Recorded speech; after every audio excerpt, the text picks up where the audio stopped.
God bless you. जैसे कि हम कलाम मुक़द्दस में से मज़ामीर की किताब की स्टडी कर रहे हैं, बुक ऑफ साम्स, तो आज हम कलाम मुक़द्दस में से देखेंगे साम 19, ज़बूर 19, 14 वर्सेस हैं इसकी। तो लिखा है, मीर मुगनई के लिए दाऊद का मज़मूर। आसमान खुदा का जलाल ज़ाहिर करता है और फ़िज़ा उसकी दस्तकारी दिखाती है।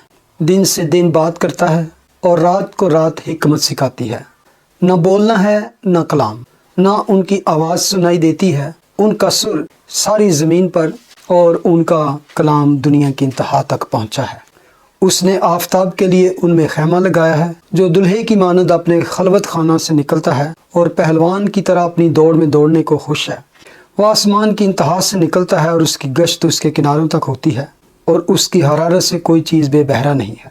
खुदावंद की शरीयत कामिल है, वो जान को बहाल करती है। खुदावंद की शहादत बरहक है, नादान को दानिश बख्शती है। खुदावंद के कवानीन रास्त हैं, वो दिल को फरहत पहुँचाते हैं। खुदावंद का हुक्म बेऐब है, वो आँखों को रोशन करता है। खुदावंद का खौफ पाक है, वो अबद तक कायम रहता है। खुदावंद के अहकाम बरहक और बिल्कुल रास्त हैं, वो सोने से बल्कि बहुत कुंदन से ज़्यादा पसंदीदा हैं। वो शहद से बल्कि छत्ते के टपकों से भी शीरी हैं। नीज़ उनसे तेरे बंदे को आगाही मिलती है, उनको मानने का अजर बड़ा है। कौन अपनी भूल चूक को जान सकता है? तू मुझे पोशीदा ऐबों से पाक कर, तू अपने बंदे को बेबाकी के गुनाहों से भी बाज रख। वो मुझ पर गालिब ना आए तो मैं कामिल हूँगा और बड़े गुनाह से बचा रहूँगा। मेरे मुंह का कलाम और मेरे दिल का ख्याल तेरे हुजूर मकबूल ठहरे। ए खुदावंद, ए मेरी चट्टान और मेरे फिदिया देने वाले, आमीन। बहुत खूबसूरत ज़बूर है और बहुत ही डीप चैप्टर है। हम इसमें जितना भी आज टाइम गुजारेंगे इट्स नॉट इनफ, लेकिन खुदावंद आप सबको समझ दे और आप बाद में भी इसको पढ़ें। यहाँ पर 2-3 चीज़ें हम आज देखेंगे। इस 14 वर्सेस को हम गौर करें तो इसके 3 हिस्से हैं, 1 to 6, then 7 to 11, then 12 to 14। खुदावंद ने इंसान के लिए 2 ऐसे सोर्स रखे हैं जिससे वो खुदा की ज़ात को पहचान सकता है। ख़ास 2 सोर्स, एक है नेचुरल और जनरल रेवलेशन कह सकते हैं। वो क्या है? नेचर, जो हम देखते हैं इर्द गिर्द, आसमान, सूरज, चांद, तारे, वादियाँ, ये सारा कुछ जो हमें नज़र आता है, नेचर से वो अपने आप को ज़ाहिर करता है इंसान पर। ये है जनरल रेवलेशन जो हमें पहली 6 आयत बताती हैं नेचर के बारे में। तो उसके बाद दूसरा जो है वो उसने अपनी शरीयत देकर, अपना कलाम देकर उसने अपनी ज़ात को ज़ाहिर किया। इवन इसके पीछे किसका हाथ है? नेचर के। इसके बारे में भी कलाम के हवाले से हमें पता चलता है। इससे ही हम उसकी अहलियत को, उसकी कुदरत को जान सकते हैं। वो हम पढ़ेंगे 7 to 11 में। किसी ने कहा कि अगर हम इसके 3 हिस्से करें तो वो कहता है कि look up, then look down to scripture, then look inside, अपने अंदर देखो। तो वो फिर इन चीज़ों से उसको ज़ाहिर करना चाहता है कि ऊपर क्या है, शरीयत में क्या है, तू क्या है। तो ये चीज़ें हम देखेंगे। जो हमारे पास ये रेवलेशन है, पाक नविश्तों की किताब है जिसे हम बाइबल मुक़द्दस कहते हैं। ये खुदा की पूरी मर्ज़ी हम पर ज़ाहिर करती है कि खुदा इंसान से इवन क्या चाहता है। क्योंकि बेशक हम आसमान और गैलेक्सीज और स्टार्स और सब कुछ देखते हैं, लेकिन इसके बावजूद that is not all of full revelation of God. अगर आप एक हवाला पढ़े, रोमन चैप्टर 1 वर्स 20, यहाँ पे एक्चुअली जब रोमन में पॉल इसको बयान करता है तो वो इंसान की जो नाराज़गी और उसकी जो नाफरमानी और खुदा के ख़िलाफ़ जब जाता है तो वो कहता है कि क्योंकि उसकी अनदेखी सिफ़तें, यानी उसकी अज़ली कुदरत और उलूहियत दुनिया की पैदाइश के वक्त से बनाई हुई चीज़ों के ज़रिया से मालूम होकर साफ नज़र आती हैं, यहाँ तक कि उनको कुछ उज़र बाकी नहीं। जो लोग खुदा को नहीं पहचानते या उसकी फर्माबरदारी नहीं करते, हालांकि खुदा ने अपनी निस्बत उनको बता दिया है, ऐसी चीज़ है जिसके लिए वो भी लोग जो डिनाई नहीं कर सकते, जो खुदा को नहीं मानते। इवन आज दुनिया साइंस को और इसके पीछे बहुत है, लेकिन science doesn't know much, little bit जानती है। अब जो यूनिवर्स है कितना इसके वसी है और इसके पीछे क्या। आज तो साइंस ने इस चीज़ को भी देखा है कि गैलेक्सीज में क्लस्टर हैं तो पता नहीं बिलियन और ट्रिलियन है, पहुँच तक पहुँच ही नहीं सकते। تو سائنس نے بھی اگر کسی چیز کو جاننا ہے تو آلریڈی جو مٹیریل دیا گیا ان کو، اگر یہ سب کچھ نہ ہوتا تو وہ کہاں سے اس چیزوں کے بارے میں جاننا شروع کرتے، یہ ان کی ڈیپتھ میں جاتے۔ تو یہ آج ہمارے پاس جو نالج ہے بے شک سائنس بتاتی ہے، لیکن جو آلریڈی پہلے موجود تھا اس کو ہی وہ سرچ اور ریسرچ کر رہے ہیں۔ انہوں نے کچھ ایسی چیز نہیں کریٹ کی کہ وہ کہیں کہ یہ دیکھیں ہم سائنس یہ کر سکتی ہے، تو یعنی کہ there is no excuse۔ اب میں جب یہ پڑھتا ہوں پہلی آیت تھی، آسمان خدا کا جلال ظاہر کرتا ہے اور فضا اس کی دستکاری دکھاتی ہے۔ دستکاری مین ہینڈی ورک۔ میں جب سوچ رہا تھا کہ داؤد کس طرح یہ لکھتا ہے یا اس کے ذہن میں کیا ہے۔ اب اگر داؤد کی زندگی میں جائیں تو اس کا زیادہ تر وقت کھلی فضا میں گزرتا تھا۔ وہ رات کو جو کچھ وہ دیکھ سکتا تھا نظارہ، کھلے آسمان کو اور خدا کے اس نظاروں کو، تو اس وقت بھی میں ایمان رکھتا ہوں کہ اس وقت وہ کھلی فضا میں بیٹھا ہے اور وہ اوپر دیکھ رہا ہے اور حیران اور پریشان ہے دیکھ کے اس کی اتنی بڑی قدرت کو، اتنے بڑے بڑے کام کو، اور اس کے دل میں خدا اپنا ریولیشن انڈیل رہا ہے۔ آپ نے کبھی اس طرح کوئی نظارہ دیکھا ہے؟ کھلے آسمان میں سٹارز اور اس طرح کی بہت سارے سٹارز دیکھے ہوں گے۔ ہاں مجھے یاد ہے میں نے ایک دفعہ دیکھا تو کئی دفعہ، لیکن ایک جو میں آج بھی نہیں بھول سکتا کہ وہ یہ ہماری شادی کے فوراً بعد جب ہم واپس کلارک آباد گئے تھے، میں فضانہ اور باجی تھی ساتھ میں ہمارے، تو رات کو ہم پہنچے تھے، تو وہ جو اسٹیشن سے آگے سے بیٹھ کر تو گھر تک جاتے ہیں نا گاؤں میں، تو وہ جو رستہ تھا اس کے دوران میں نے وہ جو سین دیکھا آج مجھے یاد ہے، اتنا کلیئر، کیونکہ شہر میں اتنا کلیئر کبھی نہیں ہوتا، وہاں پہ دھواں اور گرد اور مٹی، تو گاؤں میں ارد گرد ساری جو کھلا سب وہ کھیت تھے اور اس طرح کی ساری تو ہریالی، اور شام کو اور زیادہ وہ صاف ہو جاتی فضا۔ تو وہ سین ایک جیسے کلسٹر میں، مطلب کہ نا اتنی تعداد میں اتنا کلیئر اسکائی کو میں نے آج تک نہیں دیکھا، کہ وہ دل کرتا تھا بس دیکھتے ہی جائیں۔ حالانکہ جو آج کل وہ اس کے ساتھ دوربین کے ساتھ بڑی بڑی پاورفل ٹیلیسکوپ کے ساتھ دیکھتے ہیں، ان سے دیکھے وہ تو، کیونکہ جو نظارہ وہ دیکھ سکتے ہیں نا، تو وہ داؤد کو ویسے بھی خدا نے ایک انسائٹ ریولیشن دیا ہوا تھا، تو وہ میرا خیال ہے خدا کی وہ دوربین جو اس نے ریولیشن کے ذریعے سے دیکھ رہا تھا، تو وہ یہ منظر لکھتا ہے کہ آسمان خدا کا جلال ظاہر کرتا ہے اور فضا اس کی دستکاری دکھاتی ہے، دن سے دن بات کرتا ہے اور رات کو رات حکمت سکھاتی ہے، نہ بولنا ہے نہ کلام، نہ ان کی آواز سنائی دیتی ہے۔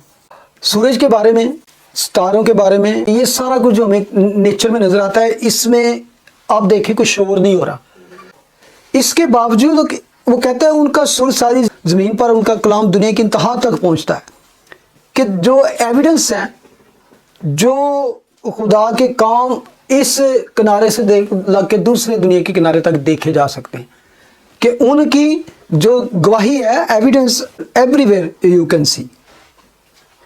اس نے آفتاب کے لیے ان میں خیمہ لگایا جو دلہے کی مانند اپنے خلوت خانہ سے نکلتا ہے، پہلوان کی طرح اپنی دوڑ میں دوڑنے کو خوش ہے۔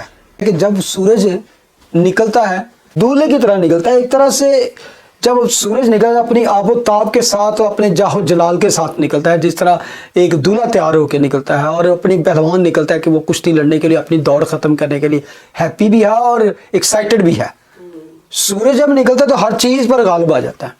ایکسائٹڈ کا مطلب کہ اس سے جو روشنی اور جو اس سے لائٹ نکل رہی ہوتی ہے، تو میں جب اس کو دیکھ رہا تھا کہ اس کی لائٹ میں کوئی لائٹ کام نہیں کرتی، بلکہ آج ہی جب بہت خوبصورت دن ہے، سورج بھی بہت عرصے بعد اتنا برائٹ، وہ آسمان کی انتہا سے نکلتا ہے اور اس کی گشت اس کے کناروں تک ہوتی ہے، اور اس کی حرارت سے کوئی چیز بے بہرا نہیں، جتنی مرضی لائٹیں جلا لے، جب سورج نکلا ہوتا ہے تو وہ ایسے کوئی کونا نہیں چھوڑتا جہاں پر اس کی، ایون جو ڈارکس ایریا ہے وہاں پر بھی کم سے کم اس کی تپش چلی جاتی ہے، یعنی کہ وہ کہتا ہے کہ کوئی بھی چیز اس کی حرارت سے بے بہرا نہیں ہے۔ تو وہ کہتا ہے کہ وہ خدا کی ایک ایسی زبردست کریشن ہے کہ وہ ساری چیزوں کو اپنے ساتھ ملا لیتی ہے، اور وہ سارا جو سولر سسٹم ہے اس کے ساتھ حرکت کرتا ہے۔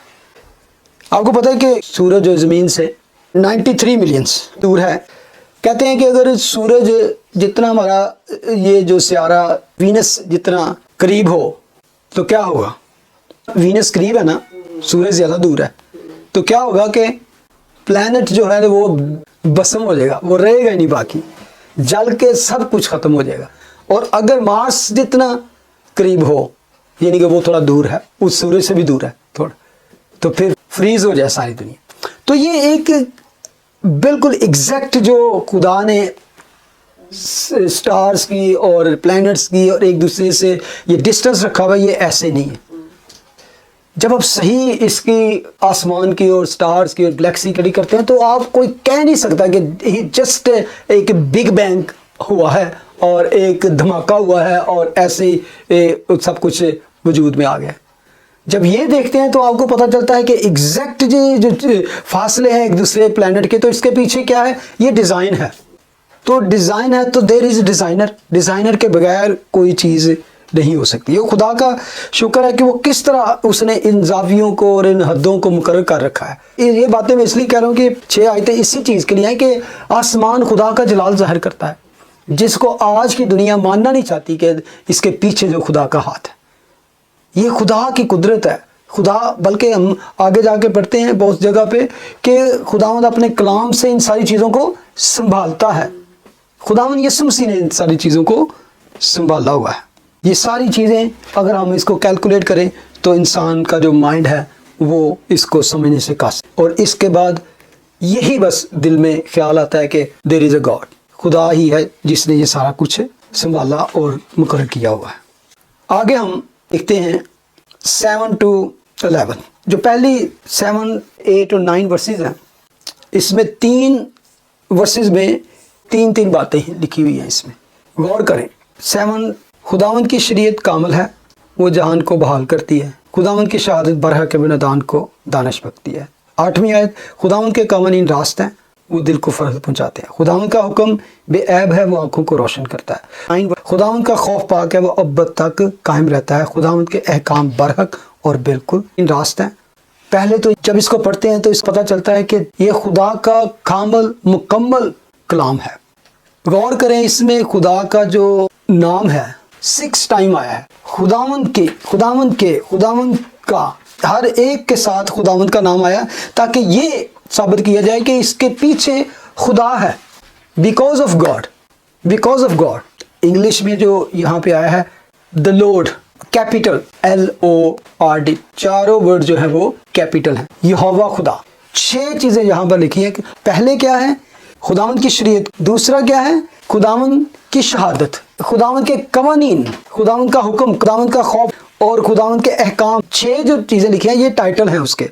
Law, testimony, precepts, command, fear, ordinance, judgement, ये टाइटल है। और उसकी ब्यूटी क्या है, उस कलाम की बेनिफिट भी कह सकते हैं उसके क्या है। क्या कि वो कामिल है, वो बरहक है, वो रास्ता है, वो बेऐब है, वो पाक है, बरहक और वो अब्बद तक कायम है। ये ब्यूटी कलाम की बताई है। आगे है पर्पस क्या है इसका, वो भी 6 पर्पस आगे दिए हैं। एक है वो जान को बहाल करती है, नादान को दानिश बख्शने के लिए, वो दिल को फरहत पहुंचाते हैं, वो आंखों को रोशन करते हैं, उनसे तेरे बंदे को आगाही मिलती है, उनको मानने का अजर बड़ा है। अब पहले क्या है, खुदावंद की शरीयत कामिल है, वो जान को बहाल करती है। The law of the Lord is perfect.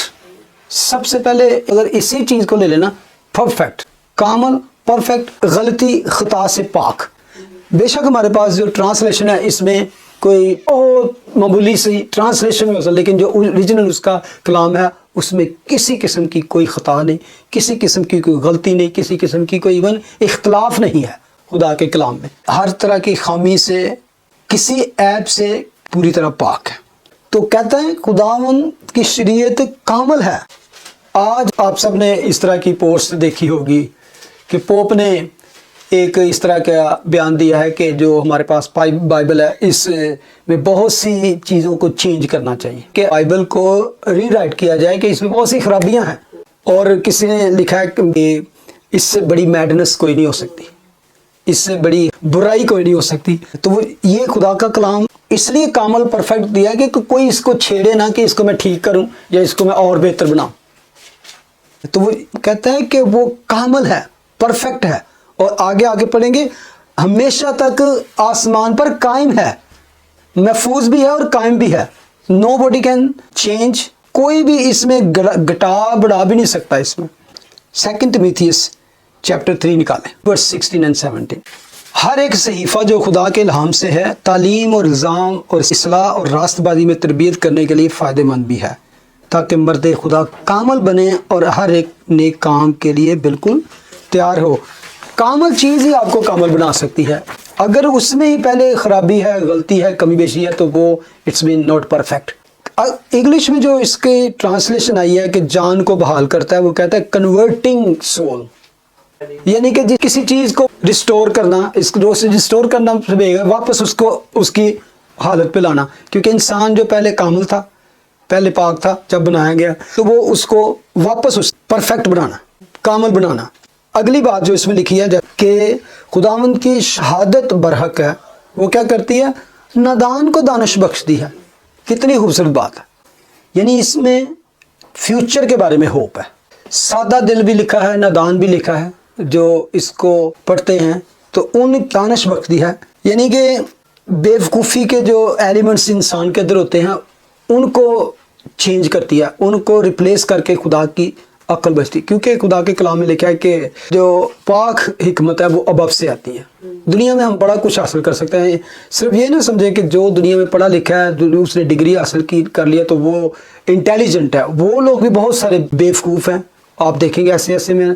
कल मुझे एक वीडियो दिखाई, किसी ने इंडिया में एक औरत को देवी की पूजा कर रहे, तो उसको भेंट क्या किया जा रहा है?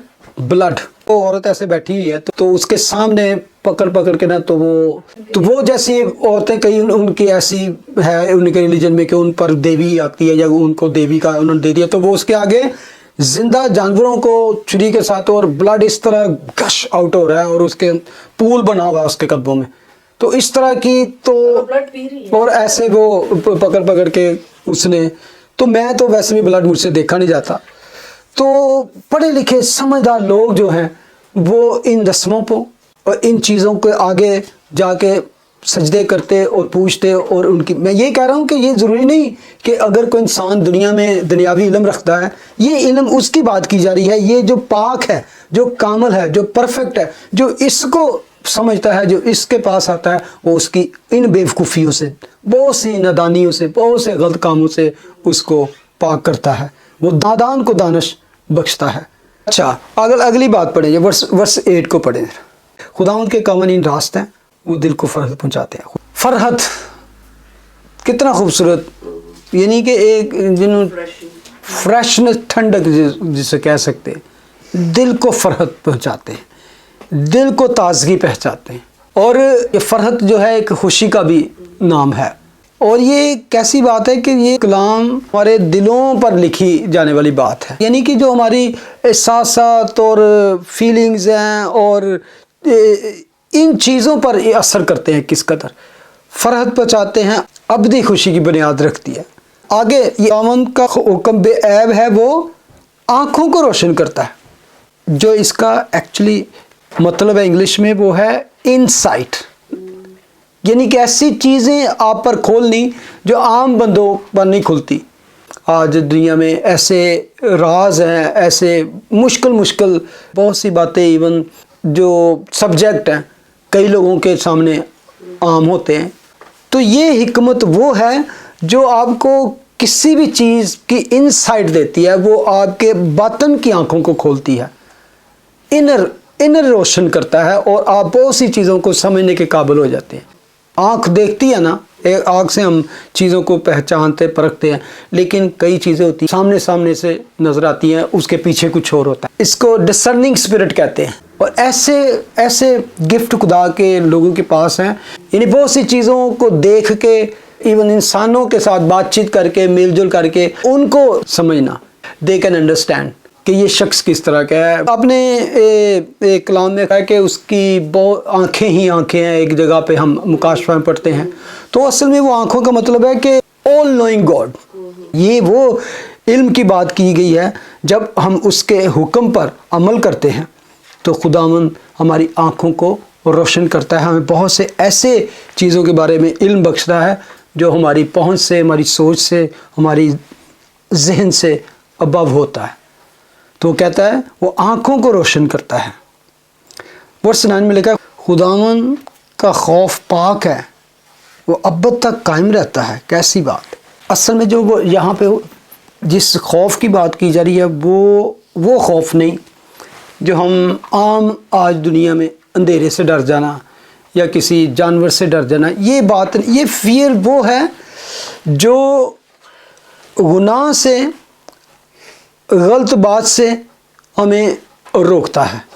خدا کا خوف، جیسے ہمیں پتہ ہے جب ہم جوانی میں تھے، بچپن میں تھے، تو بہت ساری باتیں صرف اس لیے نہیں کرتے تھے کہ اس سے یہ غلط ہے یا صحیح ہے، اس لیے کہ اس سے ہمارے ماں یا باپ کو دکھ ہوگا، اور صرف اس بات سے کہ ان کے دل کو برا نہ لگے۔ اور یہ جو خدا کا خوف ہے یہ اتنی ضروری ہے انسان کے لیے تاکہ وہ ہر طرح کی برائی سے بچا رہے۔ خدا کا خوف صرف آپ ڈفرینٹ اس کے بارے میں لیں۔ خداوند کا خوف دنائی کا شروع ہے، خداوند کا خوف حکمت کا شروع ہے، خداوند کا خوف برائی سے بچاتا ہے، خدا کا خوف آپ کو ظلم کرنے سے بچاتا ہے، کسی کے دھوکہ کرنے سے بچاتا ہے، جھوٹ بولنے سے بچاتا ہے۔ اور خداوند کا خوف اصل میں جس کو سمجھتا ہوں کہ یہ ہے خداوند کا خوف، اگر آپ کے اندر ہے تو آپ سمجھے کہ آپ روح القدس آپ کی زندگی میں ہے، وہی آپ کو آگاہی دیتا ہے، وہی آپ کو گائیڈ کرتا ہے، وہی آپ کو اشارہ دیتا ہے۔ بلکہ آگے لکھا ہے خداوند کا خوف پاک ہے، وہ ابد تک قائم ہے۔ سام 190 میں پڑھیں گے ورس 89۔ اے خداوند تیرا کلام آسمان پر ابد تک قائم ہے۔ اگر ہم یہاں پہ کوئی جرت کر بھی لیں کہ اس کو ادھر ادھر کرنے کی، آسمان پر وہ پرفیکٹ حالت میں وہاں پہ موجود، اسی لیے کہا ہے پرفیکٹ ہے۔ دس is only book in the world جو خدا کا کلام ہے، سچا کلام ہے، کسی بھی ایرر سے، مسٹیک سے بالکل پاک ہے۔ بلکہ آگے لکھا ہے کہ خداوند کے احکام برحق اور بالکل راست ہیں، یعنی کہ خدا راست باز ہے اور راست بازی سے وہ عدالت کرتا ہے۔ اس کے جتنے بھی احکام ہیں، کمانڈمنٹس ہیں، اس کی جتنی بھی تعلیم ہے وہ کیا ہیں؟ برحق اور بالکل راست ہے۔ اتنے راست ہیں بلکہ ورس 10 میں لکھتا ہے وہ سونے سے بلکہ بہت کندن سے زیادہ پسندیدہ ہیں۔ وہ سونے سے بلکہ بہت کندن سے زیادہ پسندیدہ ہے۔ میرا کلام سونے چاندی، یعنی کہ دنیا کی قیمتی چیز سونا ہی کہہ سکتے ہیں، ڈائمنڈ کہہ سکتے ہیں، اس سے بھی زیادہ قیمتی ہے۔ یعنی کہ جس طرح کسی انسان کو سونے چاندی سے آسودگی ہو سکتی ہے، خوشی ہو سکتی ہے، کہہ رہا ہے مجھے اس سے زیادہ، کسی کے پاس بہت سا سونا ہو، رچز ہو، تو وہ اس سے، یعنی کہ یہاں پہ آ کے داؤد کہتا ہے کہ تیرا کلام ہے وہ دنیا کی ہر چیز سے مہنگا ہے۔ ایک وہ یہ سونے کی بات کرتا ہے، دوسرا وہ کہتا ہے وہ شہد سے بلکہ چھتے کے ٹپکوں سے بھی شیریں ہے۔ یعنی کہ شہد جیسی میٹھی چیز کوئی نہیں جو نیچرل مٹھاس جس میں ہے۔ وہ نکالیں زبور 119 ورس 103۔ داؤد کہتا ہے کہ تیری باتیں میرے لیے کیسی شیریں ہیں، یہ کلام وہ میرے منہ کو شہد سے بھی میٹھی معلوم ہوتی ہیں۔ یہ ڈرپنگ ہنی جو وہ چھتے سے ٹپکتا ہے نا، جو پیور ہوتا ہے، وہ کہتا ہے اس سے بھی ہنی ہے۔ اور اس داؤد ان ساری چیزوں کا نالج بھی جانتا تھا کیونکہ وہ ایسی جگہوں پہ بھیڑوں کے پیچھے جاتا تو اس کو پتہ ہوتا تھا، اس نے ساری چیزیں چکی بھی ہوئی تھی۔ تو وہ کہتا ہے تیری باتیں وہ میرے منہ کو شہد سے بھی میٹھی معلوم ہوتی ہیں۔ بلکہ 105 میں لکھا ہے تیرا کلام میرے قدموں کے چراغ اور میری راہ کے لیے روشنی ہے۔ ورس 140 میں لکھا ہے تیرا کلام بالکل خالص ہے، اس لیے تیرے بندہ کو اس سے محبت ہے۔ بلکہ ایک جگہ پہ لکھا نا کہ جب بھی دل میں فکروں کی کثرت ہوتی ہے تو تیرا کلام میرے، ٹھیک ہے، واپس آ جائے۔ اگر ہم اس پہ شروع ہو گئے تو وہ تو بہت لمبا ہے۔ لکھا ہے وہ سونے سے بلکہ بہت کندن سے زیادہ پسندیدہ ہیں، وہ شہد سے بلکہ چھتے کے ٹپکوں سے بھی شیریں ہیں۔ اسے یہ بتاتا ہے کہ اس کی قدر و قیمت میرے لیے کیا ہے۔ اور یہی نہیں بلکہ ورس 11 پڑھے ذرا، وہ کہتا ہے ان کو ماننے کا اجر بڑا ہے، اجر تو بعد میں ملے گا نا، لیکن وہ کہتا ہے کہ اس زندگی میں بھی وہ کتنا میرے لیے فائدہ مند ہے۔ جب وہ دیکھتا ہے آسمان کو تو وہ خدا کا جلال دیکھتا ہے، جب وہ شریعت کو، خدا کے کلام کو دیکھتا ہے تو وہ خدا کی شان اور اس کی گریٹنس کو دیکھتا ہے، لیکن جب وہ اپنے کو دیکھتا ہے تو اپنی ویکنس کو دیکھتا ہے۔ کہ میں کتنا ویک ہوں، لیکن اس کے باوجود وہ کہتا ہے کہ ان کو ماننے کا اجر بڑا ہے، یعنی کہ چلتے پھرتے آپ کی گواہی ہو. لکھا نا، نہ بولنا ہے نہ کلام، نہ ان کا آواز سنائی دیتی ہے. کئی دفعہ ہوتی ہے کہ یہ چیزیں بولتی کچھ نہیں، لیکن still they are evidence there is God. آپ کی زندگی میں ضرور نہیں کہ میں آپ کو بہت کلام سناؤں، آپ کو ایسی باتیں سناؤں تو تبھی میں پتہ چلے میں کرسچن ہوں. میرے چال چلن، میرے کریکٹر سے، کیونکہ وہ کلام جو ہے میری زندگی میں جب کام کرے گا، مجھے دانشمند بنائے گا، تو میں وہ کام ہی کروں گا جو دوسروں کے دنیا میں رہتے ہوئے ترقی بھی دیں گے اور دوسروں کو پسند بھی آئیں گے. تو آٹومیٹک میں خدا کی گواہی بن جاؤں گا. تو اپنے میں گواہی رکھنے کا طریقہ یہی ہے کہ کلام اپنے دل میں رکھیں، اپنی زندگی میں چلتے پھرتے کلام بن جائیں، چلتی پھرتی انجیل بن جائے. آمین. خداوند تیرا شکر، تیری حمد و تیری تعریف ہو آج کے کلام کے لیے جو تو نے ہمیں بخشا ہے. ہم تیرا شکر کرتے ہیں خداوند، تیری باتیں بے حد گہری ہیں خداوند. ہم جتنا بھی اس پر غور کریں، میڈیٹیٹ کریں، دھیان اور گیان کریں، کم ہے. تیرا کلام جو ہے پرفیکٹ ہے خدا. تیرا کلام جو ہے وہ نادان کو بھی، بیوقوف کو بھی دانش مند بناتا ہے خداوند، اور بھوکے لوگوں کو فرحت بخشتا ہے خدا، آنکھوں کو روشن کرتا ہے، اب تک قائم ہے خداوند. تیرے احکام، تیرا خوف پاک ہے خدا. بخش دے کہ یہ تیرا کلام ہمارے دلوں میں نقش و جگہ بنائے، ہماری زندگی میں بے حد کام کرے خدا. ہم چلتے پھرتے خداوند تیری گواہی بنے خدا. اے خداوند، اے میری چٹان، اے میرے فدیہ دینے والے، ہماری دعا کو سن قبول کر، یسوع کے جلالی نام میں مانگتے ہیں. آمین. God bless you. Thank you.